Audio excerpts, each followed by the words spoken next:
अस्सलाम वालेकुम, welcome to Azeem yoga. This is me Azeem, I am your fitness friend.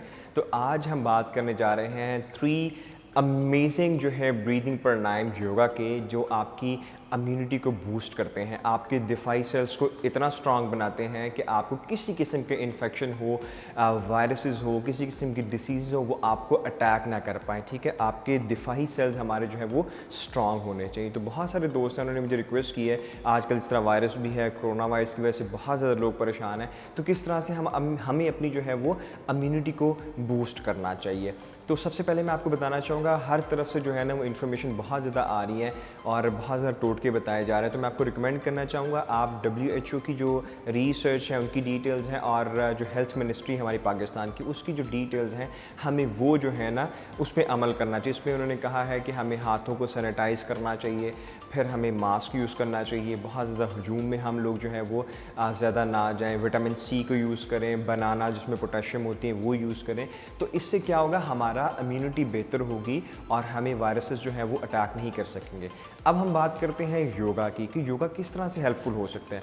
3 amazing breathing प्राणायाम हैं जो कि मैं सबको रिकमेंड करता हूं कि जैसे सुबह उठें, नमाज अदा करने के बाद वो ये 3 ब्रीदिंग प्राणायाम ज़रूर कर लें, बेशक 2-2 मिनट परफॉर्म कर लें, ताकि उनका सारा दिन भी प्रोडक्टिव रहेगा, कोई लेजीनेस नहीं होगी, कोई स्ट्रेस डिप्रेशन नहीं होगा और इम्यूनिटी भी उनकी जो है वो बूस्टेड रहेगी। तो हम बात करते हैं, जो फर्स्ट प्राणायाम है उसका नाम है जी कपालभाति। इसकी थोड़ी सी प्रिकॉशन है, अगर फीमेल को मेंस्ट्रुअल साइकिल चल रहे हैं तो वो इसको परफॉर्म ना करें, और अगर वो बेबी कंसीव कर रही हैं तो उसको परफॉर्म ना करें। कि इसको बहुत ज़्यादा हाई ब्लड प्रेशर की, हार्ट की प्रॉब्लम है तो उसको ना करें, या तो बिल्कुल स्लोली इसको परफॉर्म करें। आपने करना क्या है, आपने हाथ रख लेना है एक स्टमक पे, ठीक हो गया जी। नाक से आपकी फोर्सफुल एक्सलेशन होगी और उसी एक्सलेशन में आपने स्टमक को अंदर की तरफ जो है ना वो कॉन्ट्रैक्ट करना है, स्क्वीज़ करना है, ठीक है, अंदर की तरफ खींचना है। जैसे मैं आपको करके दिखाता हूँ, 1 एक्सलेशन और उसी में हमने अपने स्टमक को अंदर की तरफ जो है वो खींचना है, पुल करना है। तो पहला तो ये हो जाएगा और ये आपका जो है वो खाली पेट ही होगा। तो ये जो भी 3 मैं आपको आसन बता रहा हूँ, 3 ब्रीदिंग प्राणायाम बता रहा हूँ, ये आपने करने हैं before breakfast early in the morning. पहले तो मैंने आपको बताया है वो है जी कपालभाति। आप इसको जस्ट 1 मिनट से स्टार्ट कर सकते हैं। 1 मिनट में आप 30 टाइम परफॉर्म कर पाएंगे स्लो, तो आप उसको परफॉर्म कीजिएगा। सेकंड जो मैं आपको बताना चाहूँगा वो है जी भस्त्रिका प्राणायाम। उसमें आपने, जिसको ब्रेथ ऑफ फायर भी कहा जाता है, आपने इनहेलेशन और एक्सहेलेशन जो है वो थ्रू नॉस्ट्रल होगी और फोर्सफुली, जिसका साउंड ऐसा बनेगा, ठीक हो गया। अब हमने क्या करना है, हमने हाथों को ऊपर करते हुए इनहेल करना है फोर्सफुली और हाथों को नीचे करते हुए फोर्सफुली एक्सहेल करना है। तो हम इसको परफॉर्म करते हैं, हम इनहेल करेंगे और हाथ नीचे करते हुए एक्सहेल और थ्रू नॉस्ट्रल, इस तरह से, ठीक है। तो मैं आपको 10 टाइम परफॉर्म करके बताता हूँ। आपने एटलीस्ट इसको 60 टाइम परफॉर्म करना। आपकी जो नेसेसरी जो हीट आपकी बॉडी में होनी चाहिए वो भी हो जाएगी, जो कि वैसे भी कोरोना के लिए बहुत ज़रूरी है कि आपका 27 से ज़्यादा टेम्परेचर में वो एग्जिस्ट नहीं करता, तो इससे भी हीट जनरेट होगी, which is very good for the healing. तो मैं आपको करके दिखाता हूँ।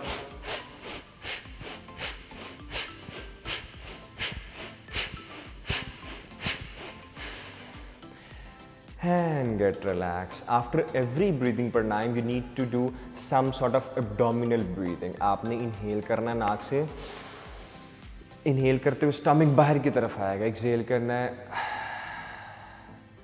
आपका नॉर्मल पोजीशन पे आ जाएगा। तमाम ब्रीदिंग प्राणायाम के बाद आपने 2-3 लंबे गहरे सांस ज़रूर लेने हैं अपनी बॉडी को नॉर्मलाइज करने के लिए। थर्ड जो ब्रीदिंग प्राणायाम मैं आपको बताने जा रहा हूँ, विच इज़ वेरी फेमस, उसका नाम है जी अनुलोम विलोम, जिसको ऑल्टरनेटिव ब्रीदिंग भी कहते हैं। ये आपको थर्मोस्टेट की तरह काम करता है, आपकी बॉडी का टेम्परेचर जो होता है उसको न्यूट्रलाइज करता है, ठीक है। नॉर्मल, जैसे मैंने आपको पहले बताया, कुछ बहुत सारे लोग होते हैं सर्दी से गर्मी और गर्मी से सर्दी जैसी होती है तो उनको बहुत ज़्यादा इन्फ्लुएंजा, गला ख़राब होना, बॉडी में पेन होना, नाक बहना, इस तरह का इशू होता है। वो यही प्रॉब्लम होती है कि उनका जो इम्यूनिटी होती है वो सही नहीं होती और बॉडी का टेम्परेचर सही नहीं होता। तो आप इसको परफॉर्म कर सकते हैं, विच इज़ वेरी इंटरेस्टिंग। आप इसको 5 मिनट तक परफॉर्म कर सकते हैं। आपने करना है 2 फिंगर्स आपने क्लोज की, हमने थंब और रिंग फिंगर की मदद लेनी है। राइट नॉस्ट्रल हमने क्लोज करना है, ठीक हो गया। लेफ्ट से हमने सांस लेना है, लेफ्ट नॉस्ट्रल क्लोज किया और राइट नॉस्ट्रल से सांस को एक्सहेल करना है। अब जिस नॉस्ट्रल से एक्सहेल करना है उसी से इनहेल करना है। दूसरे से एक्सेल करना है, इसी से इनहेल, दूसरे नॉस्ट्रिल से एक्सेल, फिर इनहेल, एक्सेल। Very nice. तो हमने करना क्या, लेफ़्ट नॉस्ट्रिल से इनहेल करना हमने स्टार्ट करना है, दूसरे से एक्सेल, जिससे एक्सेल करेंगे उससे इनहेल एंड देन अल्टरनेटिव से एक्सेल करना है। लेफ़्ट से हमने इनहेल करना स्टार्ट करना और लेफ़्ट पे ही हमने लास्ट पे एक्सेल करना ख़त्म करना है। आप इसको एटलीस्ट 5 मिनट परफॉर्म कर सकते हैं। आप इंस्टेंटली फील करेंगे कि आपके नर्व्स भी रिलैक्स हो गए, आपकी बॉडी प्रिपेयर्ड है काम करने के लिए। आपको फिर जो है ना वो क्रेविंग भी फील होगी कि अब आपको ब्रेकफास्ट करना चाहिए। आपको ब्रेकफास्ट करने का मज़ा आएगा, माइंडफुल ब्रेकफास्ट करेंगे जो आपका वाकई दिल करेगा और जो आपकी बॉडी के लिए भी बेहतर होगा। तो हम ऐसा करते हैं, हम इसको 10 मिनट्स का वर्कआउट बनाते हैं जो ब्रीदिंग प्राणायाम है। आपके 2 मिनट जो है वो आप कपालभाति कर लें, 3 मिनट आप भस्त्रिका करें और 5 मिनट जो है आप परफॉर्म करें अनुलोम विलोम। अगर हम ये 3 ब्रीदिंग प्राणायाम है जिसको मिरेकल भी कहते हैं, ब्रीदिंग प्राणायाम भी कहते हैं योगा में, अगर हम इसको परफॉर्म कर लेते हैं तो इसमें बहुत सारे और बेनिफिट्स हैं। बहुत सारे आपके मेंटल हेल्थ के लिहाज से, फिज़िकल हेल्थ के लिहाज से, आपके चक्रास जो होते हैं उनको बैलेंस करता है। आपके फेस, बहुत सारे लोग मुझे कहते हैं कि जी हमें बताएं हमारा फेस किस चीज़ से ग्लो करेगा। और सबसे मेन रीज़न जो आज के बहुत प्रॉब्लम है दैट इज़ कोरोना वायरस। आपकी इम्यूनिटी डाउन होने की वजह से अगर वो आपको अटैक कर सकता है तो अल्लाह पाक करे कि वो आपको अटैक न करे। अपने आप को वज़ू में रखें।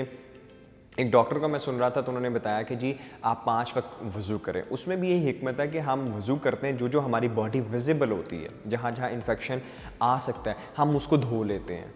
ठीक है, दिस इज़ वेरी इंटरेस्टिंग। तो हमें 5 वक्त वज़ू करें और नमाज भी अदा करें और योगा को भी परफॉर्म करें और अल्लाह पाक से हमें दुआ भी करनी चाहिए कि अल्लाह पाक ये जिस तरह की प्रॉब्लम है और जिस तरह की आफत आई है, हमें जो है ना हम इससे नहीं लड़ सकते, बेशक आप हमारी मदद फरमाएं, हमें इसका बेहतरीन हल बताएं और हमें अल्लाह पाक इनसे हमारी जान छुड़ाएं। तो आप इसको ज़रूर परफॉर्म करें, जो मैंने आपको ब्रीदिंग प्राणायाम बताएं और जो डिटेल्स बताई हैं अपने फ्रेंड और फैमिली से भी ज़रूर शेयर करें ताकि वो भी अपनी हेल्थ को इम्प्रूव कर सकें। I am sure that you do like the video. If you do so hit the like button और अगर आप चैनल पर नए हैं तो चैनल को सब्सक्राइब कर दें। अपना बहुत सारा ख्याल रखिएगा। वीडियो देखने का बहुत शुक्रिया। अल्लाह हाफ़िज़।